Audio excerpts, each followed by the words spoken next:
আজকে টাকা দিয়ে দিমুনে। কি রে প্রেমিস, তুই আমাদের কলেজে পড়ালেখা করে আসলি, ফুটপাতে এসে 20 টাকা সিঙ্গারা খাইতেছস, তাও আবার বাকিতে? আহারে, তোর জন্য আমার অনেক কষ্ট হয়। আচ্ছা চল তুই আমার সাথে, আমি তোরে আজকে একটা 5 স্টার হোটেলে নিয়ে খাওয়াবো। প্রিমিস গরিব হওয়ার কারণে কলেজের ছেলে মেয়েরা প্রিমিসকে নিয়ে অনেক মজা করে অপমান করে। আজকে কলেজের একটি বড়লোক মেয়ে বিলকিস প্রিমিসকে বাকিতে সিঙ্গারা কিনতে দেখে ফেলে, আর সেটা দেখে সে প্রিমিসের সাথে মজা নিতে থাকে আর অপমান করতে থাকে। প্রিমিস, মানলাম তুই গরিব ফকির, তো কি হয়েছে? আমার কাছে তো অনেক টাকা আছে, প্রতিদিন কুত্তারে খাওয়াই, আজকে তরে খাওয়ামো। আমি তোরে যেই রেস্টুরেন্টে নিয়ে যাইতাছি, এইটা তুই জীবনে চোখেই দেখোস নাই। বিলকিস প্রিমিসকে যে রেস্টুরেন্টে নিয়ে যাবে সেটার নাম শুনে প্রিমিস রাজি হয়ে যায়। প্রিমিসের কোনো ধারণাই ছিল না ওই রেস্টুরেন্টে যাওয়ার পর যে কি একটা ঝাটকা খেতে হবে, কারণ এই রেস্টুরেন্টের মধ্যে বিলকিসের বয়ফ্রেন্ড বসেছিল আগে থেকেই। বিলকিস, এই প্রিমিস তোমার সাথে কি করে? এই ফকিরে তোমার সাথে রেস্টুরেন্টে কেন নিয়ে আইছো? আজকে কুত্তার জায়গায় এই ফকিরনির পোলা প্রিমিস রে কি খাওয়াইবা নাকি? শান বেবি, এমনিই নিয়ে আসছি ওরে। ওই দেখুক আমাদের মতো বড় লোকেরা কত দামি রেস্টুরেন্টে খাওয়া দাওয়া করি। ওই বুঝুক ওর কোনো ক্ষমতাই নাই আমাদের সাথে মিশার। ও যে কয় টাকা মাসে কামায় তত দিয়ে রেস্টুরেন্টে একবেলা খাবারও পাওয়া যাবে না। আচ্ছা তুমি আমার এখানে এসে বসো, আমি ওয়েটারকে ডাক দিই। এ ওয়েটার, এদিকে আসো। এরপর ওয়েটার তাদের অর্ডার নেওয়ার জন্য আসে। আজকে আমরা প্রিমিসের জন্য স্পেশাল কিছু অর্ডার করব, জীবনে তো খাই নাই এগুলা। আরে প্রিমিস চৌধুরী সাহেব, আপনি এখানে? স্যার আমি আপনাকে দেখি নাই, সরি স্যার, আমাকে মাফ করবেন। প্রিমিসকে দেখে ওয়েটার আশ্চর্য হয়ে যায় আর ওইখান থেকে চলে যায়, কিন্তু বিলকিস আর বিলকিসের বয়ফ্রেন্ড এটা দেখে একেবারে অবাক হয়ে যায়, আর তারা দুজনেই বুঝতে পারে না ওখানে কি হলো। প্রিমিস, তোমার এই ওয়েটার চৌধুরী স্যার কেন বললো? তার মানে কি তুমি এই হোটেলে আগেও আসছো? খুব তাড়াতাড়ি সব বুঝতে পারবে। কিছুক্ষণ পরে ওয়েটার 50,000 টাকা দামের একটা কোল্ড ড্রিঙ্কস নিয়ে আসে ওখানে আর বলে, চৌধুরী স্যার, এই যে নেন আপনার ফেভারিট কোল্ড ড্রিঙ্কস। এত দামি কোল্ড ড্রিঙ্কস? এই প্রিমিস, এত দামি কোল্ড ড্রিঙ্কস এর বিল কি তোর আব্বু দিব নাকি? এটা শুনে প্রিমিস একটু হাসতে থাকে, আর ঠিক তখনই ওয়েটার বলে, প্রিমিস চৌধুরী স্যারের বিল দেওয়ার কোনো দরকার নাই। মানে কি? ওয়াট? 20 টাকার সিঙ্গারা বাকিতে খাওয়া প্রিমিসের কাছ থেকে 50,000 টাকার কোল্ড ড্রিঙ্কস এর টাকা ওয়েটার কেন নিচ্ছে না? ওয়েটার প্রিমিসকে চৌধুরী স্যার কেনই বা বলতেছে? কে এই প্রিমিস? জানতে চাইলে দিবস গেমিং এর ফুল ভিডিওটি দেখতে থাকুন। প্রিমিস খুব সাধারণ একটি ছেলে, সব সময় ময়লা সেলাই করা জামা কাপড় পরে কলেজে আসতো। প্রিমিস কলেজে পড়াশোনার পাশাপাশি একটি রেস্টুরেন্টে ফুড ডেলিভারির কাজ করে, সেখানে সে মাত্র 8,000 টাকার বেতন পায়। আর মজার ব্যাপার হলো, প্রিমিস যেই কলেজে পড়ে সেখানে তার একটি গার্লফ্রেন্ডও ছিল, আর তার নাম হলো সুনাইরা। তো একদিন সন্ধ্যাবেলা যখন প্রিমিস তার ফুড ডেলিভারির কাজ শেষ করে বাসায় যাবে, ঠিক তখনই তাদের রেস্টুরেন্টে একটি অর্ডার আসে, আর তখন সেই রেস্টুরেন্টের ম্যানেজার প্রিমিসকে ডাকে এবং বলে, এই প্রিমিস দাঁড়াও, একটা খাবারের অর্ডার আসছে, এটা তুমি ডেলিভারি দিয়ে আসো।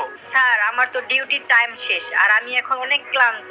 কলেজ থেকে ফিরে এখনো কিচ্ছু খাই নাই, আমার কলেজের অ্যাসাইনমেন্টও বাকি আছে। স্যার, আপনি এই অর্ডারটা অন্য কাউরে দিয়ে ডেলিভারি করায় দেন। তোমার তো সাহস কম না, তুমি আমার মুখের উপর তর্ক করো। আমাদের বাকি ফুড ডেলিভারি বয়ের এখন বিজি আসছে, এটা তোমারই এখন দিতে হবে।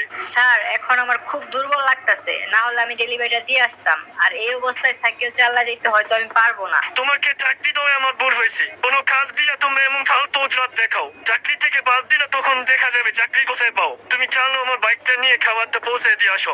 আচ্ছা ঠিক আছে, আমি যাচ্ছি। প্রিমিস এই ক্ষুধার্ত শরীর নিয়েও খাবার ডেলিভারি দিতে রাজি হয়। যদিও তার কাজের সময় শেষ হয়ে গিয়েছে, তারপরেও ম্যানেজারের কথায় তার চাকরি হারানোর ভয়ে সে যেতে বাধ্য হয়। তাই সেই কথা চিন্তা করে রেস্টুরেন্ট থেকে খাবার নিয়ে বের হয় ডেলিভারি দেওয়ার জন্য।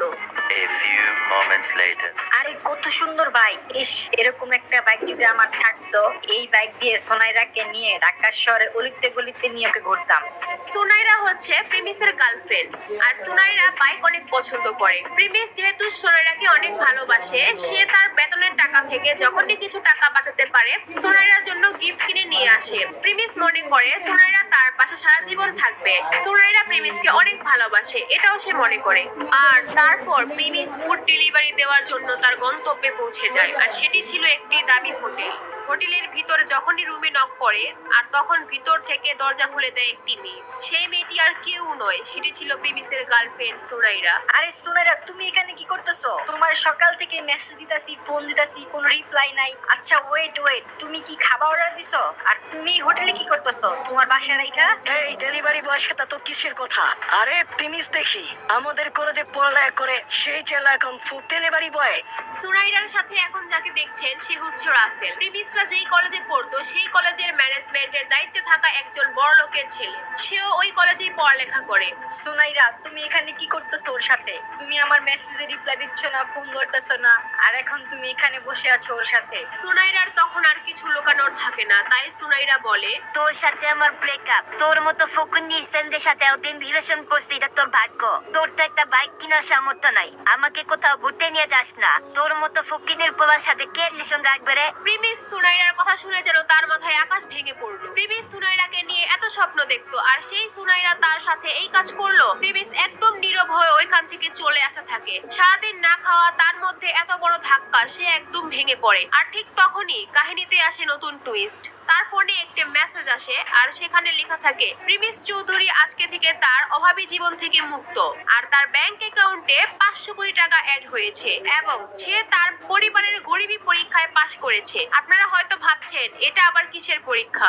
চৌধুরী ইন্ডাস্ট্রির একমাত্র ছেলে ছিল প্রিমিস। তাদের চৌধুরী পরিবারের একটা নিয়ম ছিল, তাদের পরিবারের ছেলেদের তারা ছোটবেলা থেকেই সমস্ত সম্পত্তি ও টাকা পয়সা থেকে বঞ্চিত করে দেয় এবং গরিব অবস্থায় ছেড়ে দেয়। একটা সময় গিয়ে যখন তাদের 21 বছর বয়স পূরণ হয়, তখন তারা তাদের সমস্ত সম্পত্তি ফিরে পায়। আর সেই দিনটি ছিল আজকে। কি হবে এখন? কি করবে এখন প্রিমিস? কি হতে যাচ্ছে প্রিমিসের সাথে? এগুলো জানতে চাইলে দিবস গেমিং এর ইউটিউব চ্যানেল সাবস্ক্রাইব করে নোটিফিকেশন বাটন বাজায় রাখেন, কারণ আগামী পর্ব এখানেই পেয়ে যাবেন। আর যারা দিবস গেমিং এর সাথে লাইভে গেম খেলতে চান, অ্যাড হতে চান, তারা দিবস গেমিং এর ফেসবুক পেজটি ফলো করে দিয়ে আসেন। ডেসক্রিপশন আর পিন কমেন্টে লিংক দেওয়া আছে, চালু করে ফলো দিয়ে